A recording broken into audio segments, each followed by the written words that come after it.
tudo da Canção Nova em um só lugar. Canção Nova Play. Muito bom dia a vocês que estão aqui presentes no Rincão. Bom dia às pessoas de casa e a todos que nos acompanham. Nós estamos celebrando hoje este dia pela paz, um dia de oração pela paz e um dia de reflexão pela paz. Nada mais importante do que isso nesses tempos que nós estamos vivendo. Tempos difíceis contra a paz. Foi pedido que eu fizesse uma reflexão sobre como a igreja vê todos esses acontecimentos que nós estamos vivendo, como a igreja vê a questão da paz, da questão da guerra, né? E é uma missão difícil nós colocarmos aqui essas coisas todas com a devida correção, a devida verdade. Então, o que eu trago aqui para a gente refletir um pouco nesta hora, é aquilo que a igreja nos ensina sobre a paz, sobre a guerra, está no Catecismo da Igreja Católica. Trago também algumas palavras do Santo Padre sobre a paz, sobre a guerra, sobre a situação toda de conflito, para que a gente possa então tentar tirar daí os ensinamentos necessários. Não é fácil a gente falar sobre tudo o que está acontecendo nos nossos tempos, não é? O mundo inteiro ficou chocado com o terrorismo, os atos terroristas do dia 11 de setembro nos Estados Unidos.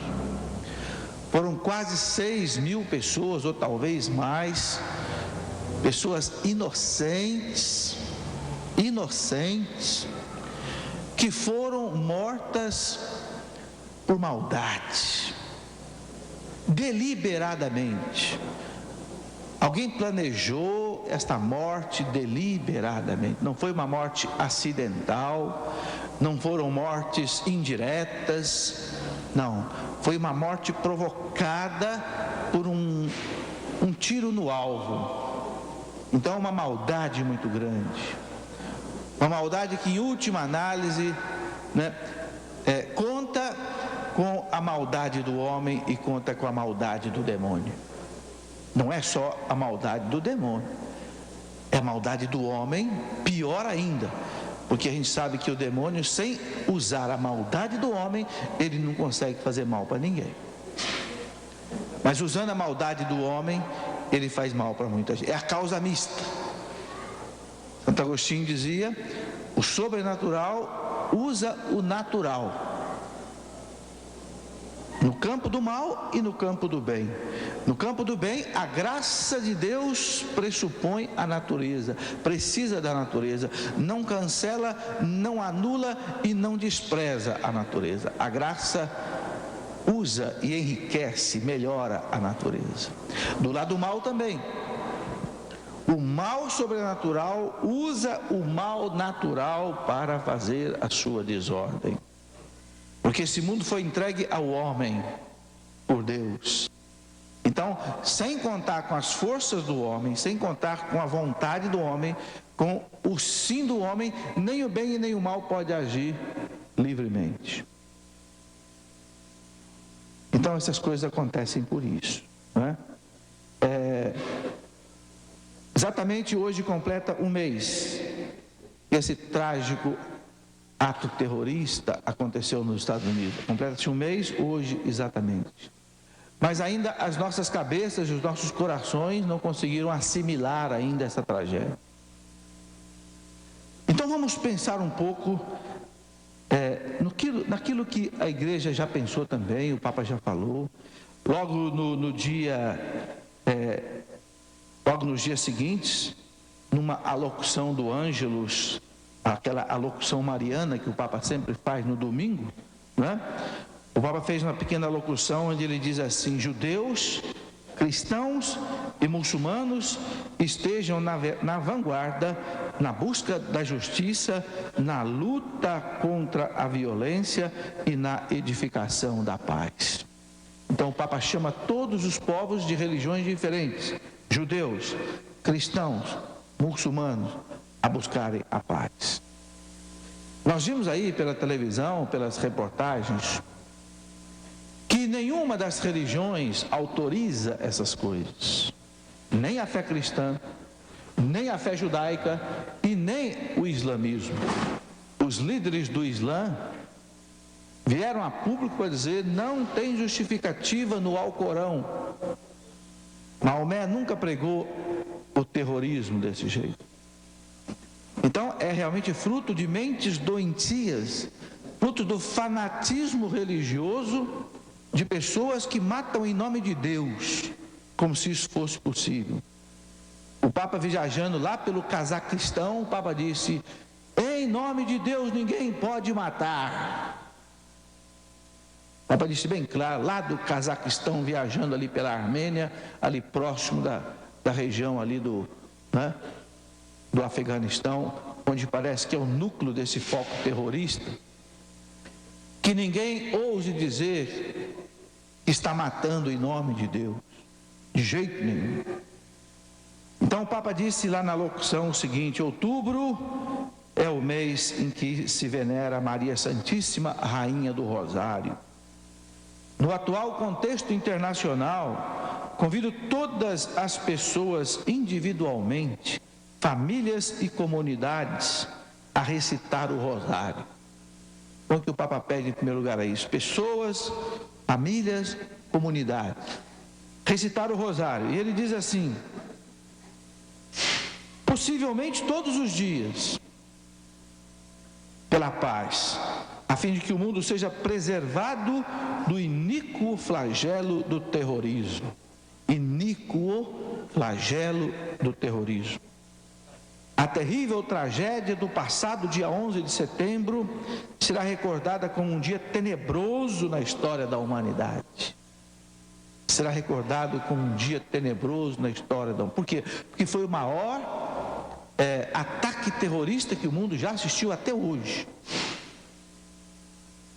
Perante isto, a igreja deseja ser fiel ao seu carisma profético e chamar todos os homens ao seu dever de construir um futuro de paz para a família humana. Construir um futuro de paz para a família humana. Então, a paz não cai do céu. A paz, diz o Papa, tem que ser construída. Assim como a gente constrói uma casa, tijolo por tijolo, também o edifício da paz tem que ser construído. Não podemos deixar de recordar que judeus, cristãos e muçulmanos adoram Deus como único. São três religiões monoteístas, adoram só um Deus, tanto os judeus quanto os muçulmanos quanto os cristãos. Por conseguinte, as três religiões têm a vocação para a unidade e a paz. Deus se digne conceder que os fiéis da igreja estejam na vanguarda, na frente, na busca da justiça, na luta contra a violência e na edificação da paz. A Virgem Maria, Rainha da Paz, interceda por toda a humanidade, para que o ódio e a morte jamais sejam a última palavra. E depois, a delegação do Vaticano emitiu também um comunicado, uma delegação da Santa Sé aos Estados Unidos. Entre muitas coisas, diz o seguinte: a delegação da Santa Sé, ao renovar o seu mais sentido pesar ao governo e a todos os cidadãos dos Estados Unidos pelos irracionais ataques terroristas que causaram milhares de vítimas e inúmeros feridos, toma a liberdade de fazer-se eco da imploração do Sumo Pontífice para que esses acontecimentos, apesar de serem de uma crueldade tão selvagem, não originem uma espiral de ódio e de violência, partindo da firme convicção de que nem uns nem outros têm a última palavra. Então a gente compreende bem a palavra da igreja. A igreja diz assim: não tem justificativa o que foi feito. É uma tragédia, é um horror. Mas que isto não provoque uma resposta também de ódio e de violência, porque senão o mundo será incendiado.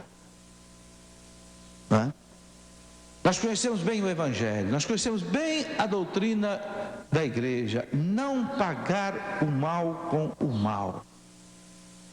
Esta é uma síntese da doutrina da igreja em termos de paz e de guerra, não pagar o mal com o mal. Agora, isso não significa ficar de braços cruzados e todos morrerem. Não. Há uma guerra que é justa. Há uma guerra que é justa. E eu quero aqui, baseado no catecismo da igreja, eu quero dizer a vocês que há uma guerra que é justa. Em que condições uma guerra pode ser justa? Eu quero até começar lembrando o seguinte: por que nós celebramos outubro, mês do Rosário? Por que 7 de outubro é dia do Santo Rosário? Ou de Nossa Senhora do Santo Rosário? Por quê? Porque houve uma guerra que a igreja estava envolvida. Que guerra foi essa? Foi 1571, quando os turcos otomanos quiseram invadir a Europa. Então ia se travar uma batalha decisiva na Grécia, na cidade de Lepanto, na região de Lepanto, e o Papa Pio V, São Pio V, foi canonizado, convocou os príncipes católicos da Europa a enfrentarem o inimigo invasor em legítima defesa. Veja, não para atacar, não para matar porque queria matar, não para fazer guerra porque queria tomar terras de alguém ou tomar poços petrolíferos de alguém, não, mas para defender a Europa pacífica cristã da época do século XVI. Então o príncipe da Áustria, João da Áustria, coordenou as forças cristãs da Europa e foram abençoadas pelo Papa enfrentar o inimigo. Na Batalha de Lepanto, e o Papa abençoou, a igreja abençoou até as armas dos soldados. Claro, no contexto da Idade Média, há 500 anos atrás, isto era compreensível. Não podemos julgar esse fato com os olhos do presente. Mas o fato é que aqueles homens foram defender a Europa, foram defender a liberdade, foram defender a sua casa. Assim como você defende um ladrão que entra na sua casa. E o Papa, conta a história, estava num consistório com os cardeais no dia 7 de outubro de 1571, quando recebeu a notícia que as tropas cristãs tinham derrotado os inimigos invasores e salvado a Europa, quem sabe, de deixar até de ser cristã, porque o perigo otomano era terrível e ele podia inclusive aniquilar o próprio cristianismo na Europa. Então o Papa disse esta frase, né? Aquilo mesmo que o Evangelho diz de São João Batista: houve um homem chamado João, né? Diz lá o Evangelho se referindo a São João Batista, que veio anunciar a paz. O Papa se referiu ao príncipe da Áustria, João, e disse: houve um homem chamado João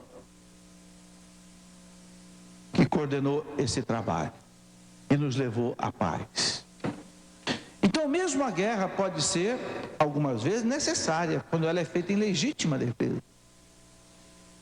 E porque as forças católicas venceram sob o auxílio do rosário que o Papa tinha proposto aos príncipes católicos: vocês enfrentem o inimigo e enfrentem o inimigo levando com vocês o rosário. O Papa entendeu que aquilo foi uma vitória que a igreja conquistou, que as forças cristãs conquistaram pela força do rosário. E por isso, porque a batalha foi no dia 7 de outubro de 1517, então ele decretou o dia 7 de outubro como o dia de Nossa Senhora do Rosário. E que, segundo o seu auxílio, a sua graça, as forças cristãs venceram o terrível inimigo. Estou dando esse exemplo marcante porque exemplo que ficou na história da igreja, marcante, todo mundo sabe, da famosa Batalha de Lepanto. Estou dizendo porque mesmo a guerra muitas vezes pode ser justa. Então o que eu quero refletir aqui com vocês é quando que essa guerra pode ser justa. É claro que ninguém deseja a guerra. Deve ser a última alternativa. Mas eu quero pegar o que o catecismo da igreja nos ensina oficialmente, e a gente conversar um pouco sobre todas essas coisas. Claro, o catecismo começa falando da paz. No parágrafo 2302, ele diz assim: ao lembrar o preceito, tu não matarás. Mateus 5:21. Esse é o preceito, tu não matarás. É o 5º mandamento da igreja. Nosso Senhor pede a paz do coração e denuncia a imoralidade da cólera assassina e do ódio. O que fomenta a guerra é a cólera e é o ódio. Mesmo quando houver guerra, não pode haver ódio. Mesmo quando houver guerra, não pode haver cólera, não pode haver desejo de vingança. Tem que haver desejo de justiça. É diferente. É diferente. Você pode se defender de um ladrão que entra na sua casa, e você pode até matá-lo se for necessário, por legítima defesa. Isso pode ser feito sem ódio. Isso pode ser feito sem cólera. Isso pode ser feito por justiça e por legítima defesa. Nem os homens te condenarão e nem Deus te condenará. Está escrito no catecismo da igreja. O respeito e o desenvolvimento da vida humana exigem paz. A paz não é somente a ausência de guerra e não se limita a garantir o equilíbrio das forças adversas. A paz não pode ser obtida na terra sem a salvaguarda dos bens das pessoas, sem a livre comunicação entre os seres humanos, o respeito pela dignidade das pessoas e dos povos, a prática assídua da fraternidade. É a tranquilidade da ordem, obra da justiça e efeito da caridade. Então a igreja lembra para nós o seguinte, que a paz não é só ausência de guerra, a paz é muito mais coisa do que isso. Quando o judeu, desde os tempos de Cristo, desejava ao irmão shalom, esse shalom era muito mais do que a ausência de guerra. Esse shalom é paz no fundo da alma, é fraternidade com todos, é ausência de ódio, é ausência de diferenças entre as pessoas, no sentido de desprezá-las. O shalom hebraico é você ter paz consigo, você ter paz com a natureza, você ter paz com os homens, você ter paz com Deus, paz na consciência, você ter paz com o marido, ter paz com a esposa, ter paz com os filhos, ter paz com os empregados, ter paz com o patrão. O shalom hebraico, o gol bíblico, é uma paz super abundante.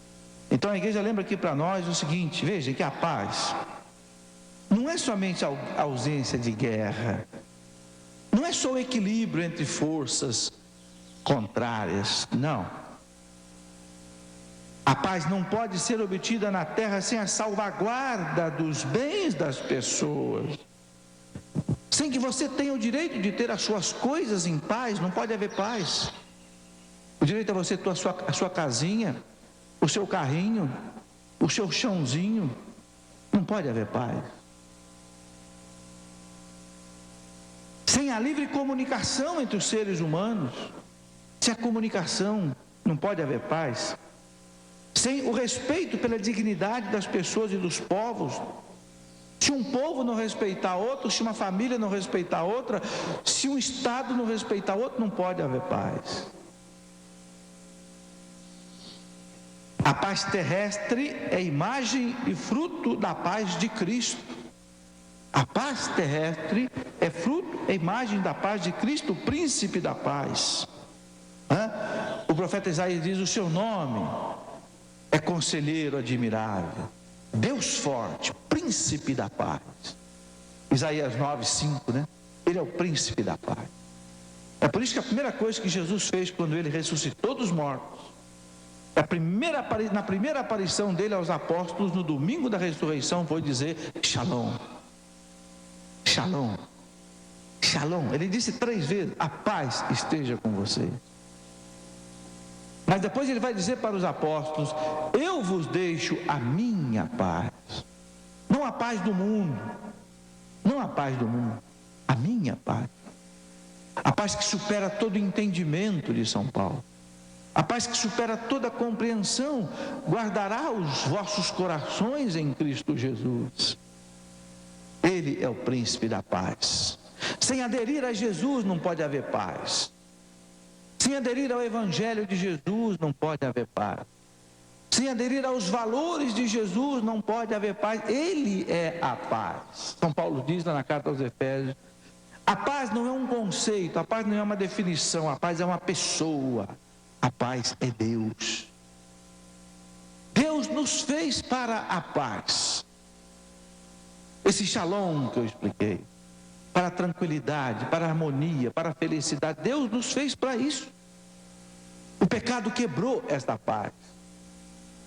Por isso, para voltar à paz, é preciso destruir o pecado. Aí nós voltaremos à paz. Porque quem estragou a paz, quem quebrou as estruturas da paz, foi o pecado. O meu pecado, o seu pecado, o pecado da humanidade. Porque Jesus é o príncipe da paz, ele veio para tirar o pecado do mundo. Ele é o Cordeiro de Deus que tira o pecado do mundo.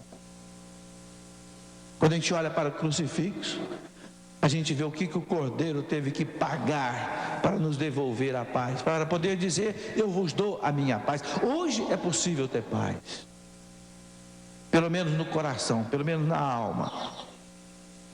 Ele reconquistou a nossa paz. Aqueles que renunciam à ação violenta e sangrenta e para proteger os direitos do homem recorrem a meios de defesa ao alcance dos mais fracos, testemunham a caridade evangélica, contanto que isso seja feito sem lesar os direitos e as obrigações dos outros e da sociedade. Aí o catecismo começa a falar da guerra. Ele diz assim: evitar a guerra.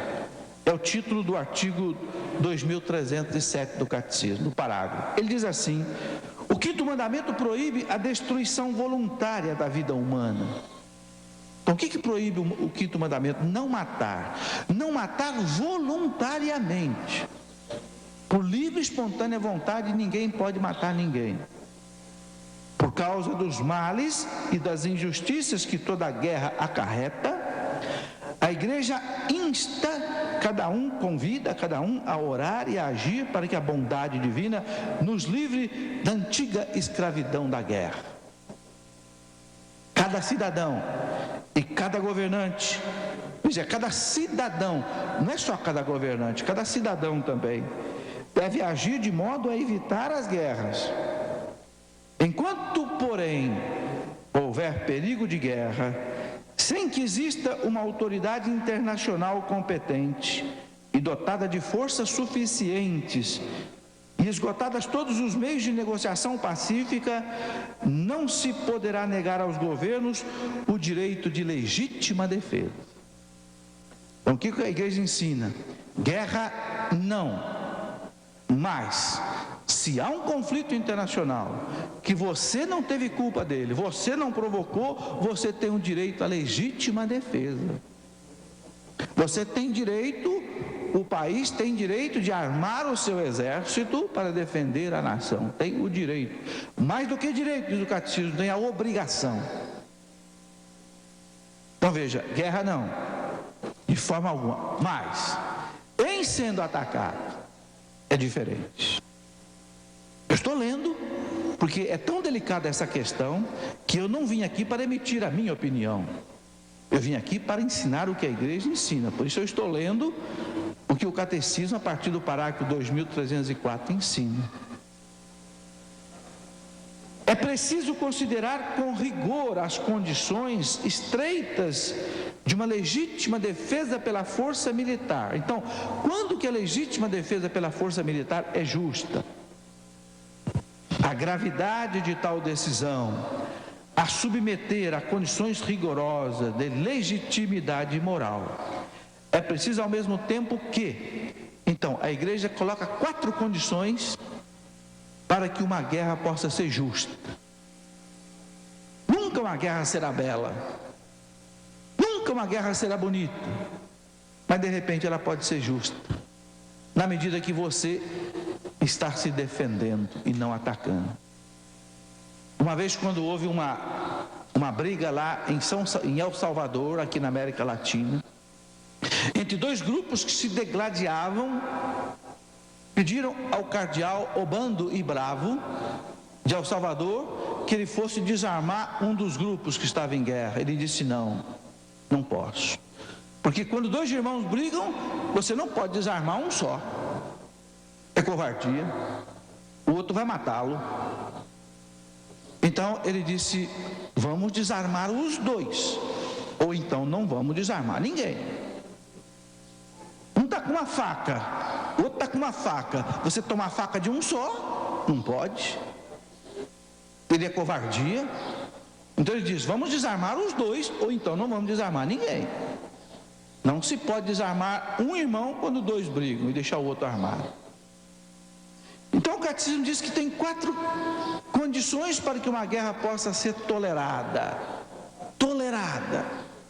Primeiro, o dano infligido pelo agressor à nação ou à comunidade de nações seja durável, grave e certo. Aí vocês vão aplicar isso aqui aos acontecimentos dos dias de hoje. A primeira condição para que possa se justificar uma guerra é que o dano, o prejuízo provocado seja um prejuízo muito grave para a nação agredida. Esse é o primeiro caso. A primeira condição. Não é por qualquer coisinha que vamos fazer uma guerra. Não. É preciso que tenha havido uma agressão muito grave. Uma agressão permanente. O perigo continua. E diz aqui, um perigo durável, grave e certo. Eu não tenho dúvida que isso houve nos Estados Unidos.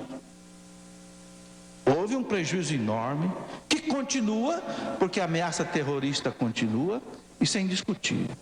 Segundo, todos os outros meios de pôr fim a tal dano se tenham revelado impraticáveis ou ineficazes. Então, você tentou de tudo, você tem que tentar de tudo para que isso não se repita.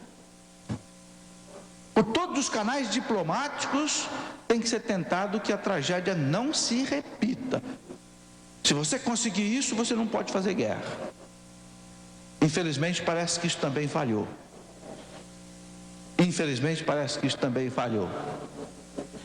Terceiro, estejam reunidas as condições sérias de êxito.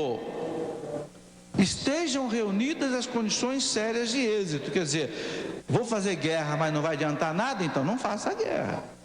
Tem que ter certeza que vai haver êxito. 4. O emprego das armas não acarrete males e desordens mais graves do que o mal que se deseja eliminar. Eu não posso fazer uma guerra que vá causar mais sofrimento do que o que foi causado. Não tem sentido. Não tem sentido, por exemplo, porque morreram 6.000 aqui, agora vamos lá matar 10.000. Ou vamos matar 20.000. Aí não tem sentido. Vejam, a igreja coloca 4 condições. O mal que foi feito tem que ter sido muito grave. Segundo, os canais diplomáticos não resolveram o problema. Terceiro, a opção da guerra pode ser eficaz, pode resolver o problema. Quarto, se os males que ela praticar não for maiores do que os que causaram a própria guerra. Sabe, eu não estou aqui para dizer para vocês, e nem para os que estão em casa, que essa guerra que os Estados Unidos está fazendo no Afeganistão é justa, não. Não estou dizendo, não estou falando em nome da Canção Nova, nem conversei com o Padre Jonas para fazer essa palestra. Mas em meu nome eu quero dizer o seguinte, sob a única responsabilidade minha, de Felipe Aquino, quero dizer o seguinte: não pode deixar de fazer alguma coisa. Não é possível deixar um grupo de terrorista inerte, matando gente pelo mundo, como mata nos Estados Unidos, mata em Israel, mata na Inglaterra, mata... Não é possível. No meu entendimento, não é no entendimento da igreja, nem do Padre Jonas, no meu entendimento, o que está nos ensinamentos da igreja justifica uma ação contra os terroristas. Eu não sei se é esta ação que está aí, de jogar bomba lá em cima, não sei, não estou dizendo que seja esta, porque eu nem tenho os dados na mão para julgar, mas que algo precisa ser feito, precisa. É legítima defesa. É legítima defesa. Coloquemos nós na situação daqueles que morreram lá nos Estados Unidos. Se fosse um filho meu que estivesse naquele prédio, se um daqueles mais de 300 bombeiros que morreram ali massacrados, quando aquele prédio caiu, fosse meu pai, meu irmão, seu tio, ia ser muito duro para a gente enfrentar isso. Eu concordo com o primeiro-ministro da Inglaterra, no meu nome estou falando, hein? Isso é uma reflexão que eu estou falando aqui, ninguém tome isso como posição da igreja, nem da Canção Nova. Em meu nome, eu concordo com o primeiro-ministro da Inglaterra, Tony Blair, que disse ao Talibã: ou entrega o terrorista ou entrega o poder. Não tem mais negociação, porque manter esse terrorismo e manter esse governo alimentando o terrorismo, vai acontecer mais tragédia no mundo inteiro. E nós todos percebemos o desequilíbrio internacional que isso causou, o desequilíbrio nas finanças internacionais, o desequilíbrio no comércio. Tem gente perdendo emprego aqui em São José dos Campos, na Embraer, porque aquelas bombas estouraram lá nos Estados Unidos. Então o mundo foi prejudicado. Não confundamos paz, gente, que Deus quer e que todo mundo tem que querer. Não confundamos paz com você deixar de punir o culpado. Porque a gente sabe que deixar o culpado sem punir aumenta o erro. Aumenta o erro. Por que agora no Brasil os políticos vão roubar um pouco menos? Os mal políticos, né? Desculpe, os políticos, não são os políticos que são maus e que são ladrões, os maus políticos. Por que agora os maus políticos, os políticos ladrões, vão roubar um pouco menos no Brasil? Porque agora estão com medo, porque agora acabou a impunidade, porque agora nós vimos aí 4 senadores serem obrigados a renunciar ao mandato, porque fizeram coisas erradas. Não houve ódio contra nenhum daqueles senadores, houve justiça, houve legítima defesa dessa sociedade, dessa nação que foi pisada por eles, que foi machucada por eles. É diferente.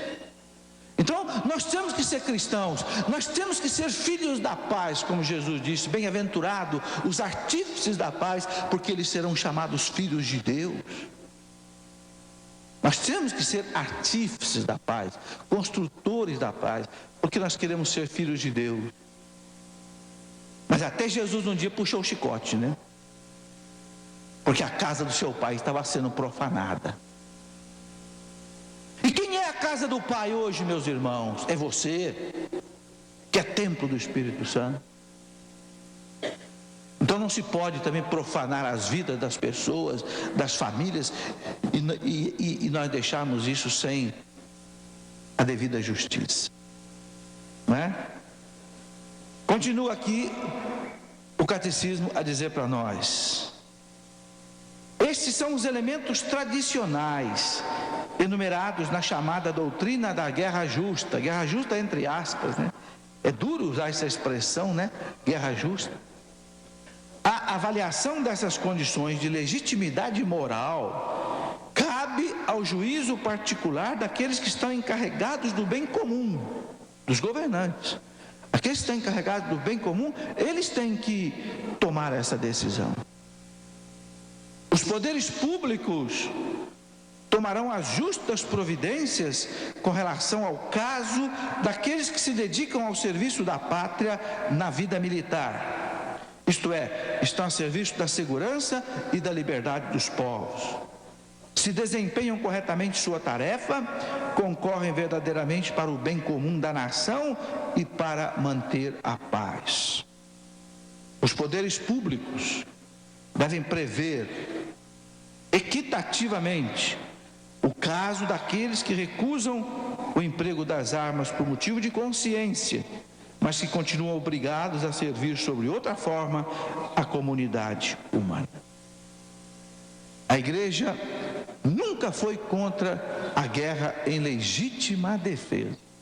A Igreja nunca aprovou e nunca aprovará a guerra de agressão. A guerra de ir lá na casa do outro tirar, isso jamais. Mas a legítima defesa muitas vezes pode ser justificada. Bom, isto é o que a Igreja nos ensina. Eu queria colocar um ensinamento assim bem claro, bem oficial, para não ficar aqui apenas falando comigo. Eu quero agora, nesse finalzinho da nossa reflexão, eu quero colocar ainda o seguinte. A gente sabe que todo ano, no dia 1º do ano, é o dia da paz. E todo dia 1º o Papa faz um discurso sobre a paz. Todo dia 1º de janeiro o Papa faz. Eu trouxe aqui um discurso que o Papa fez pela última vez no dia 1º de janeiro de 2001. Quais são os pontos que o Papa hoje vê como importantes para que haja paz no nosso mundo? O título da alocução dele foi Mensagem de Sua Santidade João Paulo II para a celebração do Dia Mundial da Paz, 1º de janeiro de 2001. O tema é este: diálogo entre as culturas para uma civilização do amor e da paz. Diálogo entre as culturas. Cada ano, não sei se vocês estão acostumados a ler esse discurso do Papa. Eu quero dizer que todos esses discursos a gente encontra na internet. É só entrar no site do Vaticano, né? vatican.va, vatican com n.va. Você entra no site do Vaticano, entra lá, né? Naquela janelinha do site, que são as congregações do Vaticano, e acessa lá na Secretaria de Estado. Ou então, melhor ainda, né? Onde tem lá Santo Padre. Entra lá na janelinha Santo Padre, Papa João Paulo II, entra lá nos discursos e você vai encontrar todos os discursos do Papa na íntegra em português. Ok? Foi de lá que eu tirei tudo isso. E também no Jornal do Vaticano, no Osservatório Romano. Alguns pontos que eu queria refletir com vocês nesse dia da paz, que o Papa pede. Então o Papa pede que haja um diálogo entre as culturas para que não haja a guerra. Porque a diferença de cultura pode provocar a guerra. O que é a diferença de cultura? A cultura do árabe é diferente da cultura de nós ocidentais, é diferente da cultura do oriental japonês. Então, muitas vezes, os valores que cada cultura tem pode ser contraditório com o de outra cultura e aí pode gerar o conflito. Então o Papa diz que tem que haver o diálogo, tem que haver o respeito. Você tem o direito de viver os valores da sua cultura e eu tenho o direito de viver os valores da minha cultura. Por exemplo, para os árabes, para muitos árabes, dentro do islamismo, é autorizado casar com 4 ou 5 mulheres. Para nós ocidentais não é, a nossa cultura cristã não admite isso. Seria bigamia? Não admite? Então nós temos que viver com a nossa cultura e respeitar a cultura deles, e eles viverem com a cultura deles, respeitarem a nossa, e não querer impor ao outro aquilo que cada um deve viver. Então o Papa diz assim: no princípio de um novo milênio, começou o terceiro milênio, né? No princípio do novo milênio, torna-se mais viva a esperança de ver as relações entre os homens inspiradas pelo ideal de uma fraternidade verdadeiramente universal. O Papa disse: começa um milênio novo, é tempo de esperança. Cresce, né, a esperança de que a fraternidade universal aumente. Sem este ideal, diz o Papa, não será possível garantir a paz de maneira estável. Não será possível. Muitos sinais que levam a pensar que esta convicção está ganhando mais força na consciência da humanidade. Muitos sinais, o Papa diz, levam a gente a entender que essa preocupação começa a ganhar terreno. As pessoas querem a paz. Não é porque houve esse atentado terrorista bárbaro e acontece tantos outros, isso não quer dizer que o mundo não queira a paz. Uma coisa que nós precisamos compreender, meus irmãos, é que infelizmente o mal faz muito mais barulho do que o bem. E a gente vê o mal acontecer, dá a impressão que o mal venceu o bem, porque o mal é barulhento. Não é verdade. Isso não é verdade nem na vida da gente, muitas vezes. Não sei se você já notou isso. Muitas vezes teu marido faz 10 coisas bonitas e você não elogia. Quando ele faz uma coisa errada, você cai de pau em cima dele. Nós fazemos assim. O mal, o errado, aparece muito mais. Às vezes a pessoa faz tantas coisas boas, faz 100 coisas boas e nós não notamos. Aí dele, se fizer uma coisinha errada, vai pagar por muita coisa que ele talvez não tenha feito. Então o mal é barulhento, o mal é escandaloso. Então dá a impressão que diante do que nós estamos vendo em Israel, nos Estados Unidos, dá a impressão que o bem acabou, que a paz desapareceu. Não é verdade, não. Nós vimos aí no mundo inteiro, nas reportagens, o grito do mundo em defesa da paz. É um anseio no coração do homem. Só os loucos, só os fanáticos comemoraram essa tragédia. O resto não comemorou. O Papa continua dizendo assim: simultaneamente, não se pode dissimular que as luzes referidas estão ofuscadas por vastas e densas trevas sombrias. Quer dizer, há muito desejo de paz, mas tem muita treva ainda, tem muita sombra ainda, o Papa diz. A humanidade começa esse novo trecho da sua história com feridas ainda abertas. É vítima de conflitos ásperos e sangrentos em muitas regiões. Sente o peso de uma solidariedade mais difícil nas relações entre os homens de diversas culturas e civilizações, à medida que estas se cruzam e têm de conviver no mesmo território. Eu pude estar lá em Israel 2 vezes. Como é conflitante aquela situação ali dos palestinos com os israelenses ou israelitas. Por quê? Porque o território palestino fica dentro do território de Israel. Então você sai do território de Israel, entra dentro do território palestino e volta para o território de Israel. Por exemplo, a cidade de Belém, onde Jesus nasceu, pertence ao território palestino. Então você tem que entrar de ônibus dentro de Belém, depois sair. Quando você passa de ônibus dentro de Belém, quando você vai de Jerusalém para Belém, você sai do estado israelita e entra no estado palestino, e depois você volta para o estado. Então realmente, se as duas culturas ali não se entenderem, se a cultura judaica não se entender com a cultura palestina, não vai haver paz nunca. Nunca. Os atentados vão continuar lá e aqui constantemente, porque um está encravado dentro do outro. Então só tem um jeito, e o Papa já falou isto aos judeus e aos palestinos, só tem um jeito, vocês se entenderem como irmãos. Tracem os limites da fronteira de cada um e respeitem isso como irmãos, como um vizinho respeita a casa do outro, onde existe um muro que delimita uma casa e a outra. Não há outra maneira. É esse clamor pelo entendimento das culturas que o Papa faz, né? O documento dele é muito longo, não é objetivo da gente ficar aqui analisando tudo isso, mas eu queria chamar a atenção de algumas coisas. Um ponto importante que o Papa fala aqui é exatamente disso: a diversidade de culturas e o respeito mútuo.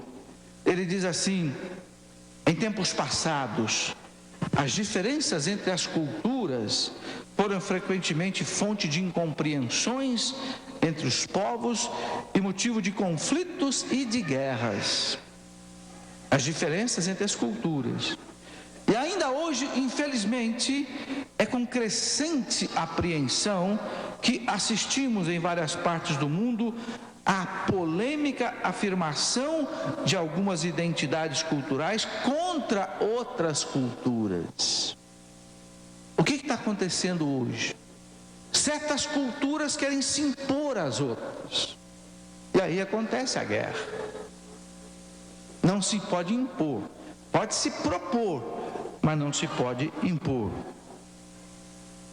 Se é motivo de grande preocupação a radicalização das identidades culturais, que as torna impermeáveis a qualquer outro influxo exterior benéfico, não é menos o risco da homologação servil das culturas. O que o Papa quer dizer?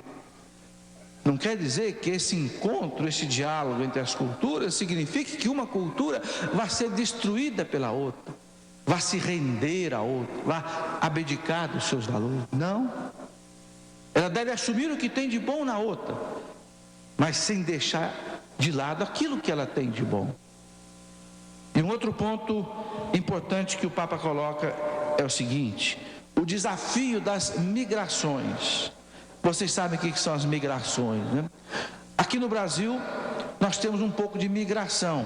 Gente que vem do Nordeste para São Paulo, gente que sai de Minas e vai não sei para onde, gente que sai do Nordeste e vai para o Norte. É o povo que migra de um lugar para o outro.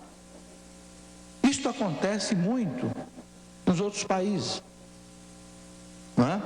E o Papa disse: este é um ponto importante para que se mantenha a paz. A gente entender, acolher o migrante. Se ele sai da sua casa, se ele sai da sua terra, se ele deixa o seu chão natal, não é porque ele quer fazer turismo lá no outro país, não. É porque ele não tem como sobreviver aqui. Então, quantas vezes nós vimos no passado, ainda no presente, o nordestino juntar lá o Ita do Norte e vem bater aqui em São Paulo com as suas malas, com as suas roupas, não é porque ele quer vir para São Paulo. Ele deixa a tua terra chorando. Quem de nós nunca escutou as canções do Luiz Gonzaga, né? Do Assum Preto? Ele que deixou lá a sua terra e veio para cá porque não tinha mais como sobreviver. Então a fé do Cristo e da igreja exige que esses irmãos migrantes sejam acolhidos. Não tem como.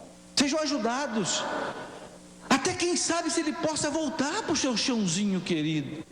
Porque não tem nada mais precioso para nós nesse mundo que o chão natal, não é isso? Aquele lugarzinho que você nasceu, aquela água que você bebeu, como diz o mineiro, né? Ali onde você nasceu, seus pais estão, seus avós estão. Ali onde está aquele cemitério, onde estão seus antepassados, não é isso? Eu rodei a minha vida e voltei para a cidade onde eu nasci. Dou graças a Deus. Hoje eu posso todo dia de manhã beijar aquela pia batismal onde eu fui batizado. Há 52 anos atrás. O chão tem muito valor para nós, a terra, as nossas origens.